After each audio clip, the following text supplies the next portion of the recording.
नमस्कार दोस्तों, स्वागत है आपका हमारे चैनल टेल्स बाय यशु पर। यहाँ पर आपको मिलेंगी रोचक और सस्पेंसफुल कहानियाँ। अगर आपको यहाँ पर हमारी कहानियाँ पसंद आती हैं तो कृपया करके आप हमारी वीडियोस को लाइक करें, इसको अपने दोस्तों को साथ शेयर करें और साथ के साथ अपना कमेंट करना ना भूलें। अगर आप इस चैनल पर नए हैं तो कृपया करके इसे सब्सक्राइब भी करें।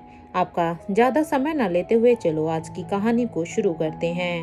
एपिसोड में हमने सुना था कि राजीव गुलेरिया यहाँ पर बड़ी रानी के भाई के से मिलने के लिए राजमहल में आता है, लेकिन जब वो उसके भाई के कमरे की तरफ जाता है तो उसे वहाँ पर प्रिंसेस लतिका रिया से वीडियो कॉल पर बात करते हुए नजर आती है। लतिका यहाँ पर रिया से बात कर रही थी, साथ के साथ अब रिया के साथ वो अंजलि मामी से भी बात कर रही थी। जैसे ही राजीव गुलेरिया ने आगे कदम बढ़ाए तभी उसे अंजलि की आवाज सुनाई दी, जिसे सुनकर वो एक पल के लिए वहीं पर ही रुक गया। अब उसके दिमाग में यही सब बातें चल रही थी कि आखिर अंजलि राजमहल में मौजूद इस लतिका को कैसे जानती है, और वैसे भी पिछले दिनों जब उसका किडनैप हुआ था तो तब भी वो राजमहल में ही मौजूद थी, जिसे आयशा मारवा समझकर बड़े रानी के भाई ने उसे किडनैप कर लिया था। इसलिए अब वो यही सारी बातें अब बड़ी रानी के भाई महेंद्र से पूछता है तो उसका भाई कहता है, ये तो तुम खुद ही अंजलि से पता कर लो ना, क्योंकि मुझे तो मेरी बहन पर बिल्कुल भी विश्वास नहीं है। वो मुझे बिल्कुल भी सच नहीं बताएगी, और अगर बताएगी भी तो भी शायद मैं उसकी बातों पर यकीन ना करूं, और तुझे कोई गलत इन्फॉर्मेशन मैं नहीं देना चाहता हूं। ये सुनते ही अब राजीव गुलेरिया कहता है, चल कोई बात नहीं, तू अपना ख्याल रख, आता हूं। और एक और बात ये कहते हुए अब राजीव गुलेरिया अपनी पॉकेट से कुछ टैबलेट को निकाल कर महिंद्रा को देते हुए कहता है, तुम इसे खा लेना, ये मैंने तुम्हारे लिए बनाई थी। ये सुनते ही अब महिंद्र कहता है, थैंक यू मेरे दोस्त। वैसे ये शीला और दमयंती कहाँ है, उनका कुछ अता पता चला है या नहीं चला? ये सुनते ही अब राजीव गुलेरिया ने कहा, पता नहीं यार, इन दोनों के दिमाग में क्या चलता रहता है, पता नहीं कैसे ये दोनों ही ब्लैक कैट के हाथ लग गई थी और उन दोनों का बहुत बड़ा ही बुरा हाल किया था ब्लैक कैट ने। मैं तो बस इतना ही जानता हूँ। ये सोचते ही महिंद्रा की तो एकदम से ही आंखें चमक जाती है, और अब वो राजीव गुलेरिया का हाथ पकड़कर कहता है, भाई क्या खबर सुनाई है तुमने? मुझे तो मजा आ गया। तुम्हारे लिए भले ही ये सैड हो, लेकिन मेरे लिए तो ये सच में खुशखबरी है। काश मैं देख पाता कि उस ब्लैक कैट ने शीला की क्या हालत की है, लेकिन मेरी किस्मत तो इतनी खराब है। ये सुनते ही अब राजीव गुलेरिया ने कहा, तुम्हारा दिमाग तो खराब नहीं हो गया ना? ये क्या बकवास कर रहे हो तुम? एक तो मुझे समझ नहीं आता कि ये रोहित मारवा जिंदा भी है या मर गया है। अभी तक मुझे इस बात की किसी भी तरह से कोई भी खबर नहीं मिली है, कोई भी पुष्टि नहीं हुई है। ये सुनते ही अब महिंद्र ने कहा, अब ये क्या नई खबर है? मुझे तो इस बारे में कुछ पता ही नहीं है। अरे मैं तो यहाँ पर अब मैं जख्मी क्या हो गया, मेरे को तो उसके बारे में भी पता नहीं चला। क्या तुम मुझे डिटेल में बताओगे कि तुम कह क्या रहे हो? ये सुनते ही अब राजीव गुलेरिया महेंद्र को वो सारी ही बातें बताने लगता है कि किस तरह से दमयंती और शीला ने दोनों ने ही रोहित मारवा के ऊपर हमला किया था, और उनकी एक वीडियो भी बनाई थी, लेकिन अभी तक वो वीडियो बनाने के बाद ये पुष्टि हुई ही नहीं है कि रोहित मारवा जिंदा है या मर गया। राजीव गुलेरिया के मुंह से सब कुछ सुनने के बाद अब महेंद्र कहता है, भाई तेरा तो पता नहीं, लेकिन मुझे तो उस रोहित मारवा की मौत से ज्यादा खुशी शीला की हालत के बारे में सुन कर हो रही है। अरे देखा है तुमने उस औरत की जुबान कैसे कैंची की तरह चर चलती रहती है। मैं तो जब वो सामने होती है तो उसकी शक्ल और उसकी जुबान दोनों से ही इरिटेट हो जाता हूँ। मुझे नहीं पता तुझे कैसा लग रहा है, लेकिन कसम से मुझे तो बड़ा मजा आया तेरे मुंह से ये सुनकर कि ब्लैक कैट ने शीला और दमयंती का ये हाल किया है, क्योंकि मैं तो खुद यही चाहता था कि एक बार कोई तो उसे ऐसा मिले जो उसकी ये ऐसी हालत करे और उसके होश ठिकाने लेकर आए। और फाइनली भगवान ने मेरी ये बात तो सुन ली, लेकिन एक काम कमी रह गई कि मैं उसे देख नहीं पाया। अगर मैं उसकी इस हालत को होते हुए अपनी आंखों से देखता तो शायद मुझे और भी मजा आता। महेंद्र की ये बात सुनते ही अब राजीव गुलेरिया अब अपने एक हाथ को अपने सिर पर मारते हुए कहता है, ये क्या कह रहे हो तुम? वो दोनों हमारी पार्टनर है हमारे इस काम में, तो हमें एक दूसरे के लिए इतना बुरा नहीं सोचना चाहिए। राजीव गुलेरिया की ये बात सुनते ही अब महेंद्र ने कहा, गलत क्या कह रहा हूँ मैं? हाँ सही ही तो कहा है मैंने। तुम्हें याद नहीं है क्या वो किस तरह से हमारे डर का मजाक बनाती थी? अरे जब किंग ने पिछले कुछ सालों पहले जब जो भी कुछ किया था उसके बारे में जब भी कोई टॉपिक उठता था तो उसे बस मौका चाहिए होता था हमें सुनाने का और हमारा मजाक करने का। चलो हम तो भी उस किंग से डरते हैं, लेकिन उस शीला के लिए तो इस नए किंग की क्लोज सिक्योरिटी गार्ड ही काफी है। मुझे तो खुशी इस बात की हो रही है कि हम तो बस किंग से ही डरते हैं। हमने किंग का जो रौद्र रूप देखा था, लेकिन ये शीला क्या, इसका तो सामना भी किंग से भी नहीं हुआ, और वो तो किंग की जस्ट एक सिक्योरिटी गार्ड से ही उसने ये हाल हो गया उसका। महेंद्र की ये बात सुनकर अब राजीव के चेहरे पर भी एक स्माइल सच में आ ही गई थी, लेकिन अब वो खुद को उसके सामने कंट्रोल करते हुए कहता है, खुद के अंदर की फीलिंग को कंट्रोल करो भाई। अगर गलती से भी शीला बच गई ना और उसने तुम्हारी इस खुशी का पता चल गया ना, तो दुश्मनों से पहले वो तुझे ही मार देगी। अरे पता है ना कितनी खतरनाक औरत है ये। अरे ये जब अपनों को ही नहीं छोड़ती तो तुम क्या हो? ये सुनते ही अब महेंद्र ने कहा कि अरे यार डरा मत। एक तो वैसे भी मैंने सोचा था कि मैं पूरे ही पेरिस में मिठाइयाँ बंटवाऊं शीला के मरने की खुशी में। खैर छोड़ो, मैं अपने पैलेस में ही कुछ अच्छा बनवाता हूँ। ये सुनते ही अब राजीव ने कहा कि तुम यहाँ सेलिब्रेट करो और मुझे जाने दो। ये कहते हुए ही अब राजीव गुलेरिया उसे बाय बोलकर वहां से जाने लगता है। तो यहाँ बड़ी रानी के भाई का मन तो आज कर रहा था कि वो किसी भी तरह से नाचे और शीला की मौत को सेलिब्रेट करे। अगर वो अभी बच भी गई हो तो भगवान करे वो जल्द ही परलोक सिधार जाए, क्योंकि अब वो अपनी आगे की लाइफ में शीला को दोबारा नहीं देखना चाहता था।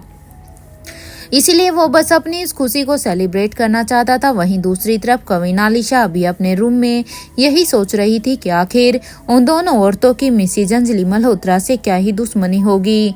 अरे उन्हें देखकर तो ऐसा लग रहा था कि पता नहीं कितने ही सालों की दुश्मनी थी उसकी अंजलि मल्होत्रा से, जो वो उन दोनों को मारने का प्लान कर रही थी। अरे वो सब सुनकर तो हमें इतना गुस्सा आया है कि हम अक्सर ऐसा रिएक्शन तभी देते हैं जब कोई हमारी माँ को फंसाने की प्लानिंग कर रहा होता है। वहीं दूसरी तरफ अब तक अनिका भी अपने लैब में बस उस केमिकल के एंटीडोट को ही बनाने में लगी हुई थी। तो ये इधर एक तरफ अक्षय वर्मा और रघुवीर शेखावत भी अपने काम में लगे हुए थे। वे भी जोरों शोरों से बस उसे कॉलेज के फाउंडेशन डे के लिए तैयारियां कर रहे थे। यहाँ पर सब कुछ उनके प्लान के हिसाब से हो रहा था जैसा उन लोगों ने प्लान किया था।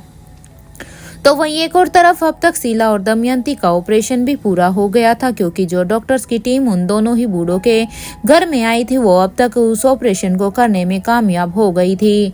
उनका ऑपरेशन होने के बाद अब डॉक्टर ने उन दोनों ही बूढ़ों से कहा, हमारा काम अब यहाँ पर पूरा हो गया है। हमने अच्छी तरह से इन दोनों का ऑपरेशन कर दिया है, और हाँ जब इन दोनों को होश नहीं आ जाता तब तक हम कुछ भी नहीं कह सकते, क्योंकि जब तक इन्हें होश नहीं आता तब तक हमारा कुछ भी कहना सही नहीं होगा, क्योंकि हमें भी नहीं पता कि होश आने के बाद इनका कैसा क्या होगा। इन दोनों की लाइफ अभी भी रिस्क में है, क्योंकि जब तक ये होश में नहीं आ जाती हम कुछ नहीं कह सकते।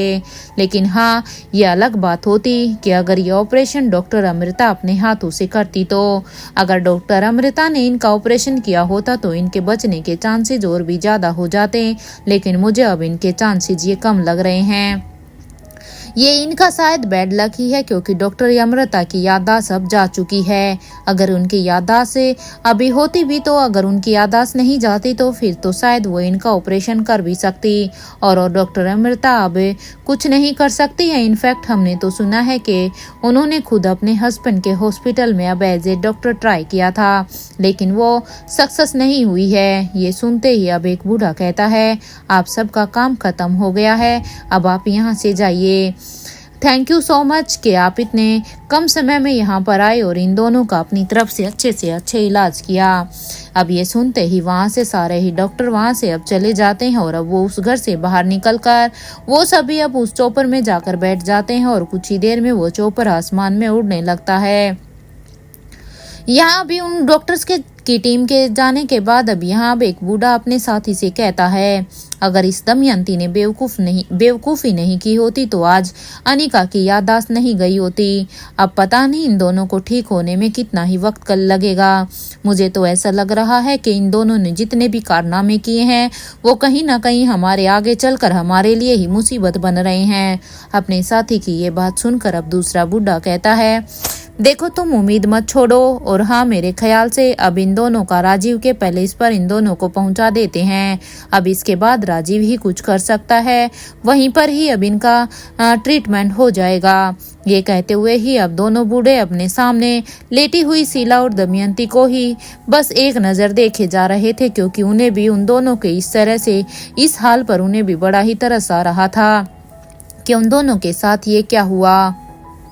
वहीं दूसरी तरफ अब तक बूढ़े किंग के पैलेस में अपने रूम में चक्कर काट रहे किंग को तो अभी भी उस गरुड़ की बताई हुई बातों पर यकीन ही नहीं हो रहा था कि रोहित की याददाश्त सच में चली गई है। वो अभी भी यही ही सोच रहा था कि आखिर उससे कहाँ पर गलती हो गई है कि उसकी याददाश्त पूरी तरह से चली गई। इतने सालों तक तो वो रोहित को इतनी ही तो डोज देते थे, तब तो ऐसा कुछ भी नहीं हुआ, तो फिर ये अचानक से ये क्या हो गया। ये लड़का गया कहाँ? गरुड़ ने मुझे बताया था कि स्वाति ने ना जाने कितने ही वक्त से रोहित को स्वाति मल्होत्रा ढूंढ रही है, लेकिन यहाँ तक कि अब तक उस गरुड़ की नजर भी रोहित पर नहीं गई है।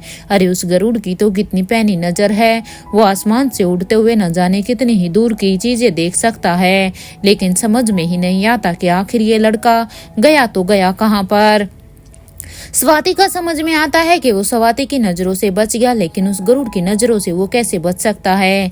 किंग अभी भी यही सोच रहे थे और वो अपने किए पर पश्चाताप भी अब उन्हें हो रहा था कि तभी उनके रूम में उनकी स्टैचू आती है। उनकी स्टैचू अब उनके रूम में आकर अब किंग से कहती है, किंग युवराज मुझे कहीं भी नहीं मिल रहे हैं, समझ ही नहीं आता कि वो कहाँ चले गए हैं। मैंने पूरा का पूरा पेरिस ढूंढ लिया है, बट आई फेल। स्टैचू की ये बात सुनकर अब किंग कहते हैं, तुमने मुझे वही इंजेक्शन दिया था ना जिसे तुम हमेशा मुझे देती हो। कहीं ऐसा तो नहीं हुआ ना कि तुमने गलती से मुझे कोई और दूसरा इंजेक्शन दे दिया हो जिसकी वजह से उसकी याददाश्त चली गई हो।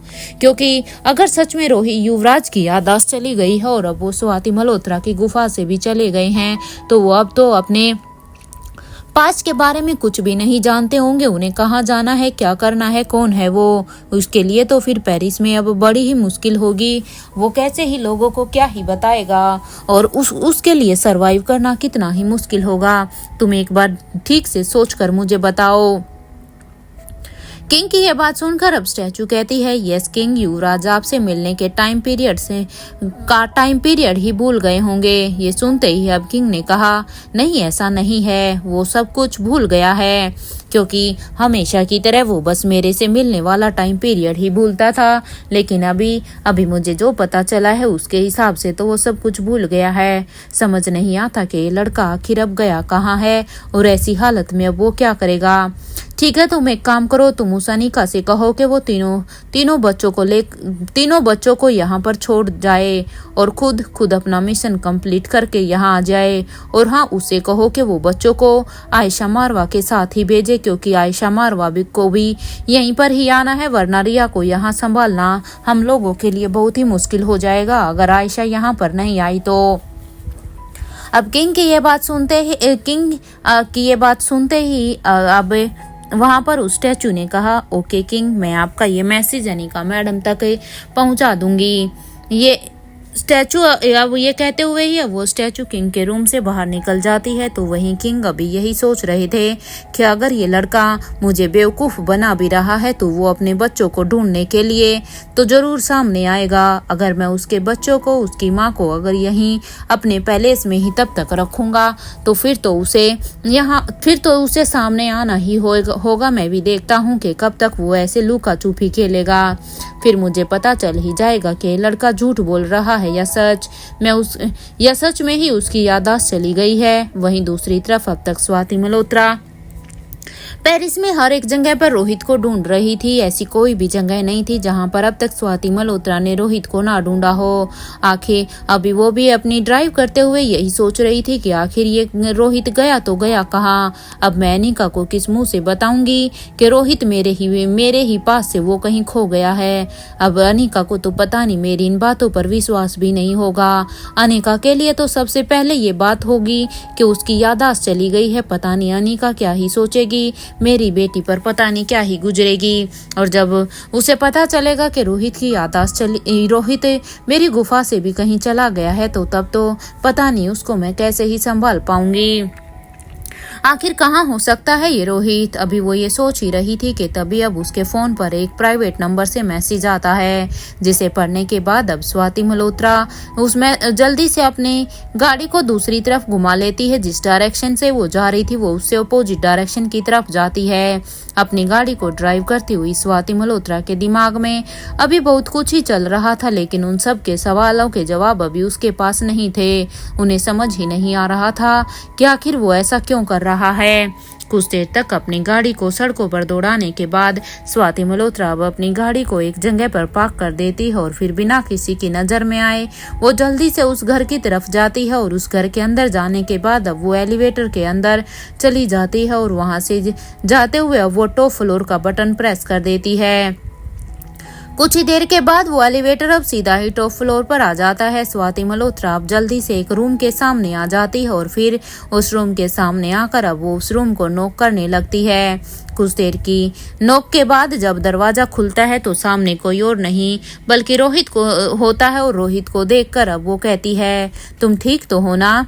ये सुनते ही अभी रोहित ने कहा, पहले आप अंदर आइए। ये सुनते ही अब स्वाति रोहित के कहे अनुसार कमरे के अंदर आ जाती है। लेकिन अभी स्वाति मल्होत्रा को कम से कम एक सुकून तो था कि उसकी याददाश्त का तो अभी पता नहीं, लेकिन रोहित तो उसे मिल गया था। ऐसे ही अब स्वाति मल्होत्रा रोहित के कमरे के अंदर जाती है तो रोहित अब जल्दी से अपने कमरे के दरवाजे को बंद कर देता है। रोहित को ऐसे देखकर अब स्वाति कहती है, तुम ठीक तो हो ना, पहले मुझे ये बताओ। और तुम्हारी याददाश्त भी नहीं गई है ना? क्योंकि तुम्हें देखकर अब मुझे लग रहा है कि तुम्हारी कोई याददाश्त नहीं गई है। तुमने मुझसे झूठ बोला था। जिस तरह से तुमने सुबह बिहेव किया था वो सब झूठ था ना? और अगर वो झूठ था तो फिर रोहित मुझे ये बताओ कि फिर तुमने ये बिहेव किया क्यों था? इसके पीछे का रीजन क्या है? स्वाति के इस सवाल पर अब रोहित कहता है, पहले आप शांत हो जाइए। और एक सोफे की तरफ इशारा करते हुए अब रोहित कहता है कि आप आराम से बैठ जाइए, उसके बाद मैं आपके हर एक सवाल का जवाब अच्छी तरह से दूंगा। रोहित के कहे अनुसार अब स्वाति मल्होत्रा भी रोहित की तरफ इशारा किए हुए उस सोफे पर बैठ जाती है और अब वो सवालिया नजरों से रोहित की तरफ देखने लगती है। तब तक रोहित भी अब जल्दी से एक गिलास पानी का लेकर आता है और अब वो उस पानी के गिलास को स्वाति मल्होत्रा की तरफ बढ़ाते हुए कहता है, ये लीजिए, आप पहले थोड़ा सा पानी पी लीजिए, क्योंकि मुझे लग रहा है आप ज्यादा थकी हुई हैं और थोड़ी सी हड़बड़ाई हुई भी हैं। ये सुनते ही अब स्वाति पानी के गिलास को लेती है और फिर वो पानी पीने लगती है और वो पानी को पीते हुए खुद को शांत रखने की भी कोशिश करती है। अब जैसे ही स्वाति मल्होत्रा ने पानी पी लिया था तभी पानी पीने के बाद वो कहती है, चलो अब मुझे बताओ कि रोहित तुमने ऐसा क्यों किया था? पता है मेरी तो बिल्कुल जान ही निकल गई थी। मेरी आंखों के सामने पता नहीं कैसे कैसे नजारे आने लगे थे कि अब मैं अनिका को क्या ही जवाब दूंगी, क्योंकि अनिका ने तो मुझ पर कितना विश्वास किया था कि मेरी बेटी तो तुम्हें देख भी नहीं पाई थी जब तुम जख्मी थे।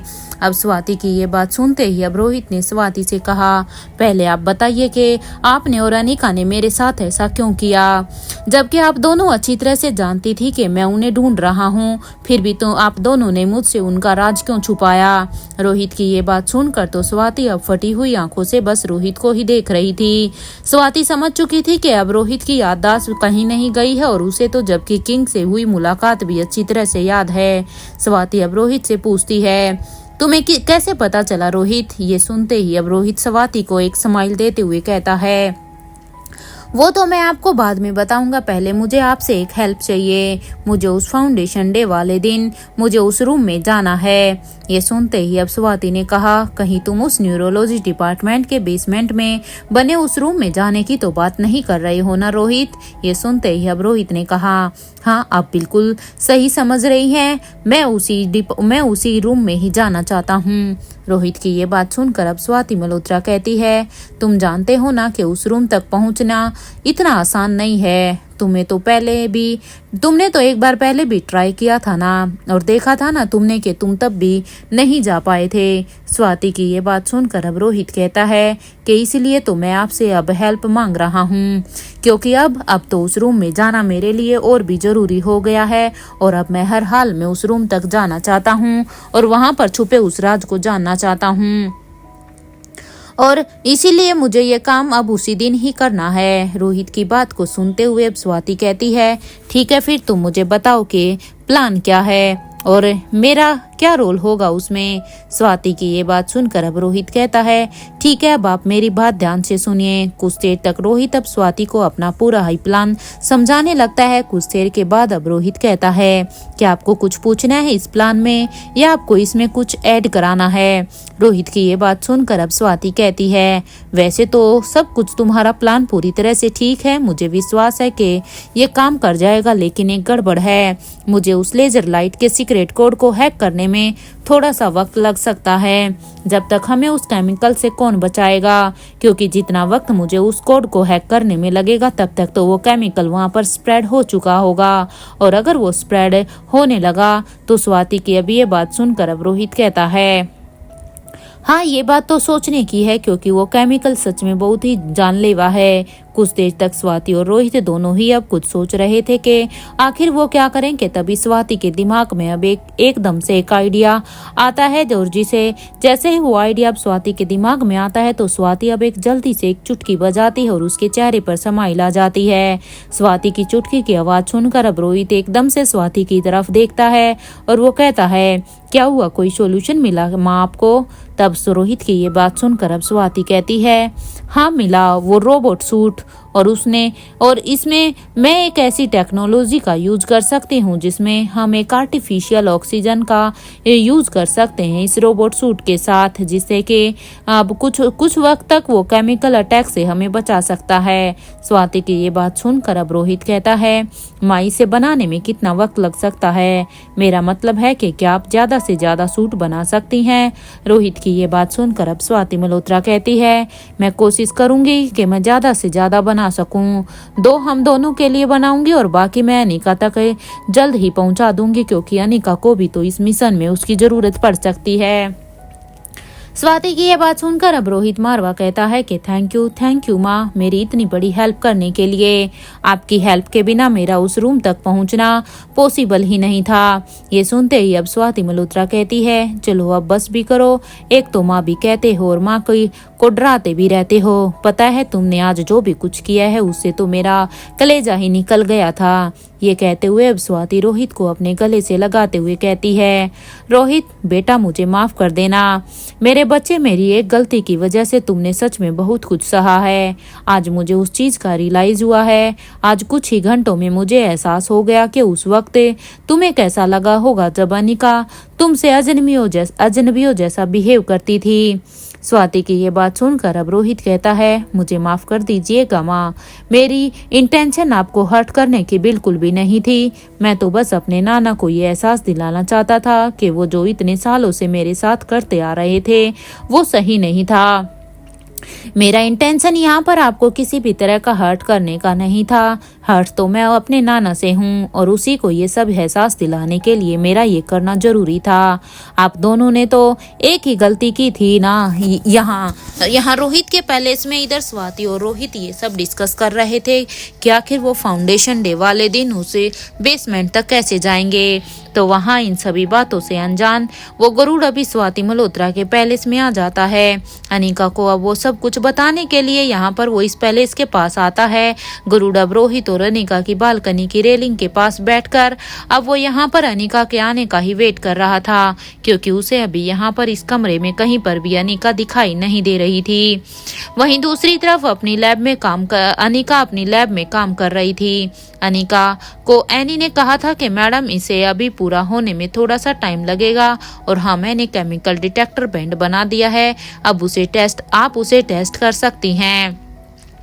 एनी की बात को सुनकर अब अनिका कहती है, मुझे बस थोड़ा सा समय दो, मैं इसे चेक कर लेती हूँ। कुछ ही देर तक अपना काम करने के बाद अनिका बैनी से कहती है, हाँ चलो दिखाओ मुझे तुमने कितने बैंड बना लिए हैं। ये कहते हुए ही अब अनिका अब सबके पास आ जाती है तो वो देखती है कि टेबल पर तो सच में बहुत सारे ही बैंड बन गए थे।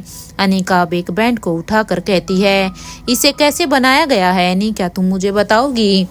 ये सुनते ही अब एनी जवाब देती है कि इट्स रिवर्स इंजीनियरिंग मैम। आपको याद है जब हम फर्स्ट टाइम राजमहल के बेसमेंट में गए थे तो उस वक्त आपने हमें एक बैंड दिया था जिसने उस राजमहल के बेसमेंट में केमिकल को पहले ही डिटेक्ट कर लिया था। एनी की ये बात सुनकर अब अनिका हाँ में अपना सिर हिला देती है और अब वो एनी की पूरी बात समझ जाती है।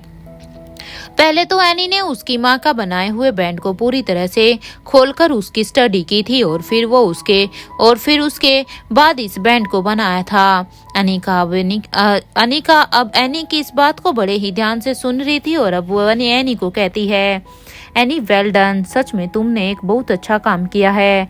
अब एनी से बात करने के बाद अब अनिका निखिल की तरफ देखती है। अब अनिका निखिल के पास जाती है और कहती है, निखिल तुम्हें रेस्ट की बहुत ही जरूरत है क्योंकि तुम्हें काफी लंबे समय से ही हमारे साथ यहाँ पर काम कर रहे हो, इसलिए तुम अभी यहाँ से जाओ और हाँ जाकर आराम करो, क्योंकि अगर तुम ऐसे ही लगे रहोगे तो वो तुम्हारी हेल्थ के लिए भी ठीक नहीं होगा। और अब तो सिर्फ 5 दिन ही रह गए हैं हमारे इस मिशन के लिए। और हाँ, तुम सभी को इन्फॉर्म भी कर देना, सभी का ध्यान अब सिर्फ इस मिशन पर ही होना चाहिए क्योंकि अब हम किसी भी तरह का कोई भी रिस्क नहीं ले सकते हैं। अनिका की ये बात सुनकर अब निखिल कहता है, ओके मैडम, अब हम सब का फोकस बस इस मिशन पर ही होगा, इस बार कोई भी चूक नहीं होगी। लेकिन मैडम, हम एडवांस आर्म्स और अम्यूनिशन का अरेंजमेंट कहाँ से करेंगे? ये सुनते ही अब अनिका ने कहा कि तुम्हारा पॉइंट तो बिल्कुल ही वैलिड है, लेकिन तुम इसके बारे में चिंता मत करो, डोंट वरी, इसका सॉल्यूशन भी है मेरे पास। अपने मन में ही अब अनिका सोचती है कि उसे इसके लिए सबसे पहले चिराग और अब्दुल से बात करनी होगी क्योंकि किंग के पास ही एडवांस आर्म्स एंड एम्यूनिशंस होंगे। ये तो कोई बड़ी प्रॉब्लम ही नहीं है क्योंकि किंग के पास तो हर एक वो चीज़ अवेलेबल होती है जिससे अनिका को अगर कभी भी इन चीज़ों की ज़रूरत पड़ी तो अब्दुल और चिराग जल्द से जल्द उसे प्रोवाइड करा सकते हैं।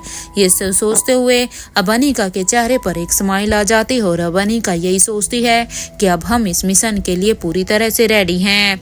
अब चाहे दुश्मन हमारे सामने कितने ही ज्यादा ताकतवर क्यों ना आकर पेश हों, लेकिन अब हम किसी भी हाल में अब उनसे पीछे नहीं हैं।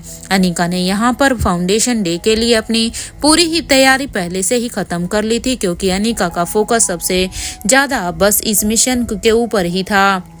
अनिका अभी तक यहाँ पर उस विलेज के मिशन से अनजान थी, लेकिन अभी उसका फोकस बस इस फाउंडेशन डे पर था। एक तरफ जहाँ पर अनिका अभी इस कॉलेज के फाउंडेशन डे की तैयारियों में थी तो वहीं दूसरी तरफ अपने स्वाति और रोहित मल्होत्रा वहाँ पर अपनी अलग से प्लानिंग कर चुके थे।